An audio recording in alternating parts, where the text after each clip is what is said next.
माता की बहनों, सनातन परंपरा में सुहागिन महिलाओं द्वारा करवा चौथ का व्रत रखा जाता है। यह व्रत हिंदू परंपरा का खास प्रतीक है। विवाह और दाम्पत्य की मधुरता और पवित्रता का प्रतीक ये त्योहार हर तरीके से बेहद खास होता है। इस व्रत की कहानियों में सावित्री की ही तरह अपने पति के प्राण यमराज से बचा लिए थे। तब यमराज ने करवा को उसकी पति श्रद्धा देखकर वरदान दिया था कि इस विशेष दिन को तुम्हारे नाम के व्रत से जाना जाएगा और जो स्त्री ऐसा व्रत करेगी उसका अखंड सुहाग बना रहेगा।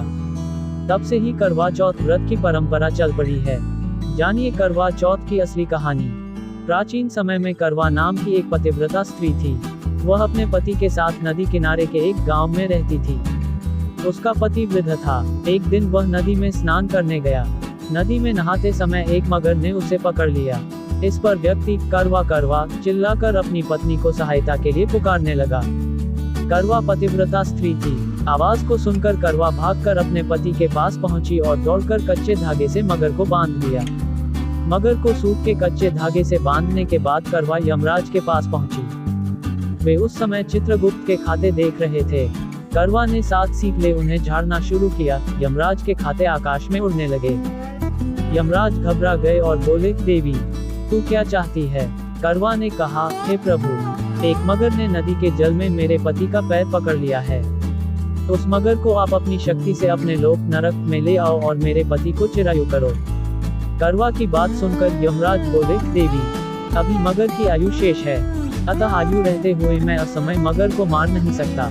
इस पर करवा ने कहा, यदि मगर को मारकर आप मेरे पति की रक्षा नहीं करोगे तो मैं शाप देकर आपको नष्ट कर दूंगी।